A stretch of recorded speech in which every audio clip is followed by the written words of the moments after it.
आदाब, नमस्कार, सत श्री अकाल। द रेड माइक में आपका स्वागत है। मैं हूं सौरभ शुक्ला। सुबह के 9 बज गए हैं और ईरान, अमेरिका, लेबनान, गज़ा और मिडल ईस्ट में जो जंग चल रही है उसके तमाम अपडेट्स लेकर के हम आपके सामने मौजूद हैं, मुखातिब हैं आपसे। और एक शेर अर्ज़ कर रहे थे शुरुआत में और बहुत यूज़ किया जाता है। शेर तो क्या ही है कि हमें तो अपनों ने लूटा, गैरों में कहाँ दम था, अपनी कश्ती भी वहीं डूबी जहाँ पानी कम था। इसलिए हम ये बात बोल रहे हैं क्योंकि ये जो कहावत है वो चरितार्थ होती है अमेरिका पर। क्योंकि अमेरिका भले ही कह रहा है कि भाई हम बिल्कुल डर नहीं रहे हैं, हम economic D day, operation economic outcast शुरू कर चुके हैं ईरान के ख़िलाफ़। ईरान से जो धंधा करेगा और उसको हम बिल्कुल उस पर सैंक्शंस लगाएंगे, डॉलर इकॉनमी से उसको बाहर कर देंगे वगैरह वगैरह। आपको पता है जो सबसे बड़ा कहा जाए अमेरिका का प्रॉक्सी कह लीजिए या उनका एक प्यादा पाकिस्तान ने वो इकोनॉमिक डी डे को लेकर अपनी प्रतिक्रिया दी है और कहा है कि भाई हम इसका समर्थन नहीं करते। तो जो पाकिस्तान जो अमेरिका के ग्रांट, पैसे, तमाम चीज़ों से चलता है बहुत, उसकी आपको पता ही है कैसे अमेरिका ने पाकिस्तान की मिलिट्री का इस्तेमाल करके इलेक्शंस रिग किए थे। इमरान खान जेल में हैं। तो जो मुल्क अमेरिका की रहमो करम पर चलता है, अब वो भी कह रहा है कि ईरान के वो डी डे को नहीं मानेगा। तो इसीलिए हमने कहा कि अपनी कश्ती भी वहाँ डूबी जहाँ पानी कम था। तो बताइए, पाकिस्तान कह रहा है, चीन कह ही चुका है, रूस ने डील कर ही दी है। अच्छा, आप इन सब चीज़ों से आप झेलिए। तो यहाँ पानी कम और वाला एक बताते हैं मामला ये है कि भाई जो मिसाइल्स हैं अमेरिका की, उन मिसाइल्स के जस्ट का जो स्टॉक है वो कम होता ही जा रहा है और इसको लेकर के चिंता भी जताई जा रही है। अमेरिका के पास एडवांस पेट्रियट मिसाइल इंटरसेप्टर की भारी कमी बताई जा रही है। ये कमी ईरान के साथ जो युद्ध हुआ है उसमें बड़ी संख्या में पेट्रियट के इस्तेमाल के बाद सामने आई है। अमेरिका सेना के पास यूरोप को बड़े रूसी बैलिस्टिक मिसाइल हमले से पूरी तरह बचाने के लिए पर्याप्त पेट्रियट नहीं है। आपको बताएं, चूँकि नेटो में अमेरिका भी और तमाम यूरोपियन कंट्रीज़ भी हैं, तो उन्होंने अपने मिसाइल और इंटरसेप्टर्स तमाम यूरोपीय मुल्कों में इंस्टॉल कर रखे हैं। तो मानते हैं कि अगर रशिया हमला करता है, जैसे मान लीजिए रशिया जर्मनी पर हमला करता है, तो वहाँ पर भी उनके इंटरसेप्टर इंस्टॉल्ड हैं।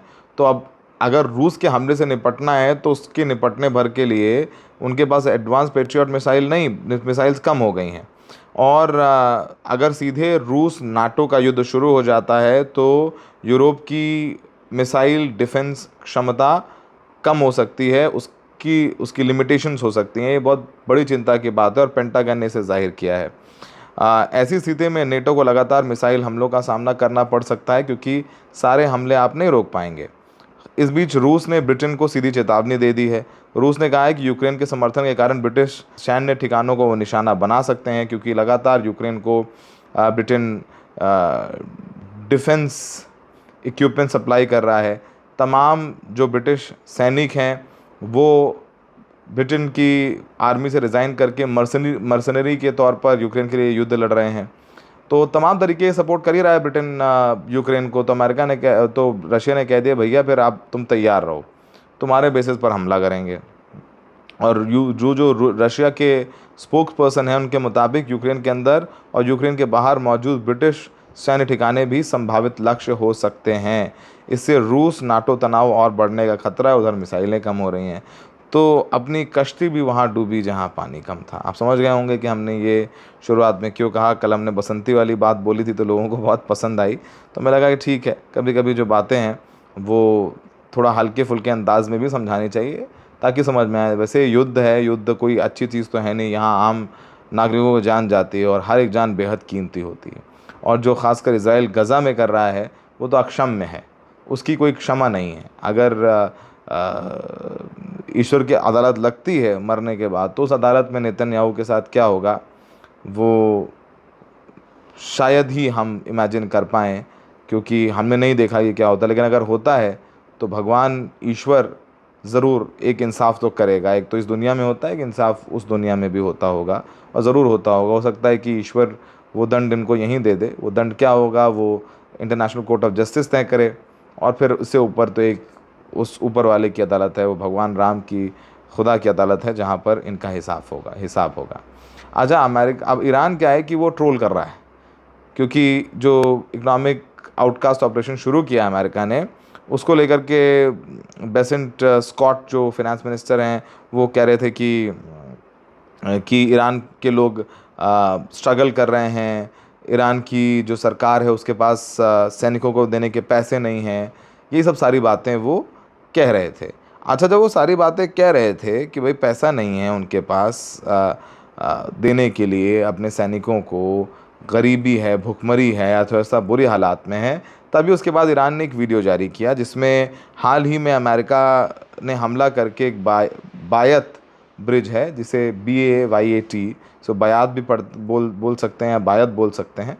अगर हमारे जो ईरानी मित्र देख रहे हो तो ज़रूर प्रोनाउंसिएशन को करेक्ट कर दें, क्योंकि प्रोनाउंसिएशन में अक्सर गलती हो जाती है। तो बायत ब्रिज है जिसको तबाह कर दिया था अमेरिका ने हमले में, उसे ईरान ने वापस से बना दिया है, खड़ा कर दिया है। तो अगर ईरान के पास पैसे नहीं है तो वो 8-10 दिनों में दोबारा ब्रिज कैसे बना ले रहा है? उसके पास तो पैसा ही नहीं है, वो कैसे बना ले रहा है ब्रिज?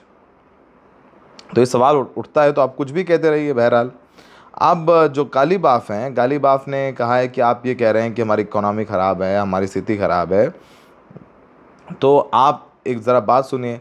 गालिबाफ ने कहा कि अरबों डॉलर अपने आतंकी सहयोगी इजराइल और 750 सैन्य अड्डों पर खर्च करने के बजाय इस नाकाम साम्राज्य को अपना पैसा अपने लोगों पर खर्च करना चाहिए। लेकिन नहीं, ऐसा करना इस शासन के लिए कुछ ज़्यादा ही समझदारी वाली बात होगी। स्कॉट भाई, तुम्हारी विश्वसनीयता दांव पर है, कुछ करो। यानी वो ये कह रहे हैं कि आप जो इतना पैसा इजराइल को दे रहे हैं ताकि वो ईरान से युद्ध लड़े, गज़ा में जो कर रहा है और लेबनान में जो कर रहा है, इतना पैसा यहाँ खर्च कर रहे हो, अगर वही पैसा अपने मुल्क के लोगों के ऊपर खर्च करो तो शायद बेहतर होगा। तो वो जो है रिवर्स साइकोलॉजी खेल रहे हैं। और लगातार देखिए, ईरान हमेशा से नैरेटिव बना रहा है कि ईरान जो है वो अमेरिकी लोगों के ख़िलाफ़ नहीं है। वो ट्रम्प को क्रिटिसाइज़ करते हैं, वो बेसेंट स्कॉट को करते हैं, वो हेक्सेथ को करते हैं, लेकिन अमेरिकी के लोगों को लेकर के हमेशा ही वो अच्छी बात करते हैं।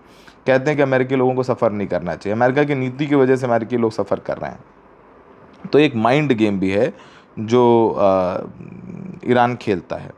अच्छा, जब ये सारी चीज़ें हो रही थी तो पाकिस्तान चूँकि पैगाम लेकर के अमेरिका की तरफ से आया था ईरान 2 दिन पहले, ईरान ने कह दिया भाई देखो ऐसा है, हॉर्मुज़ तब खोलेंगे जब आप ब्लॉकेड हटाओ सी ऑफ ओमान से, जो आपने हमारे ख़िलाफ़ लगा रखा है, हमारा जो नुकसान हुआ उसका पैसा दो, लेबनान और गज़ा में युद्ध ख़त्म करो, हमारे तेल पर से सैंक्शन हटाओ, और जो हमारा पैसा जो है तमाम मुल्कों में फ्रीज़ करवाए हो उसे डिफ्रीज़ करो। उसके बाद फिर बात होगी हॉर्मुज़ खुलेगा या नहीं खुलेगा। लेकिन अब जब वो नहीं बात बनी तो उसके बाद कतर के फॉरेन मिनिस्टर पहुँचे ईरान और उन्होंने मसूद पेज़ेश्कियान से बात की है, मुलाकात की है। क्या बात हुई है वो हमें नहीं पता है। अच्छा, चूँकि युद्ध का माहौल है और ये बात हमें लग रहा है हिंदुस्तान के लिए एक बहुत चिंता वाली बात है कि पाकिस्तान इन स्कीम ऑफ थिंग्स में कैसे इम्पोर्टेंट होता जा रहा है। नंबर 1, सबसे पहले पाकिस्तान इसलिए इम्पोर्टेंट होता जा रहा है क्योंकि पाकिस्तान मक्का पैक्ट का हिस्सा बन गया, जिसमें टर्की और सऊदी है। सऊदी से पहले उसकी डिफेंस डील है, और अब पाकिस्तान के साथ में कुवैत ने एक डिफेंस कॉपरेशन एग्रीमेंट साइन किया है। तो पाकिस्तान चूँकि न्यूक्लियर पावर है तो पाकिस्तान की पूछ ज़्यादा हो गई है। इस्लामाबाद अकॉर्ड आपको पता ही है, नेगोशिएटर आपको पता ही है। तो ये एक चिंता वाली बात है कि कुवैत ने भी साइन किया है। अब कुवैत को कौन मार रहा है? ईरान मार रहा है। क्या पाकिस्तान की हैसियत है ईरान को मारने की? नहीं है। फ़िलहाल चलिए, अक्सर क्या होता है, कुछ चीज़ें हाथी के दांत दिखाने की और खाने की ओर होते हैं। और जब ये सब कुछ हो रहा है तो अमेरिका कुछ और सैनिक अपने मिडल ईस्ट भेज रहा है। जानकारी आई है उसके मुताबिक USS रूजवेल्ट एयरक्राफ्ट कैरियर है, उसे रवाना कर रहा है अमेरिका मिडल ईस्ट, जिसमें 5000 US के जो है सोल्जर्स लौटेंगे। यानी जो वहाँ पर मौजूद सोल्जर्स हैं उनकी संख्या कम होगी या कुछ को छुट्टी दी जाएगी और कुछ वापस ज्वाइन करेंगे, देखना होगा, क्योंकि लगातार जो अमेरिकी मरीन्स हैं वो अवसादग्रस्त हैं। वो यूएसएसआर जो वहाँ पर जहाज़ है, त्रिपोली हो, अब्राहम लिंकन हो, उसमें कुछ लोगों ने अपनी जान देने की कोशिश की, जो अपने घरों में डिस्ट्रेस मैसेजेस भेज रहे हैं कि लगातार महीनों से वो समंदर में हैं, पोर्ट पर नहीं पहुँचे हैं, घर से बात नहीं हो पा रही, मिल नहीं पा रहे, तो सारी दबाव चल रहे हैं।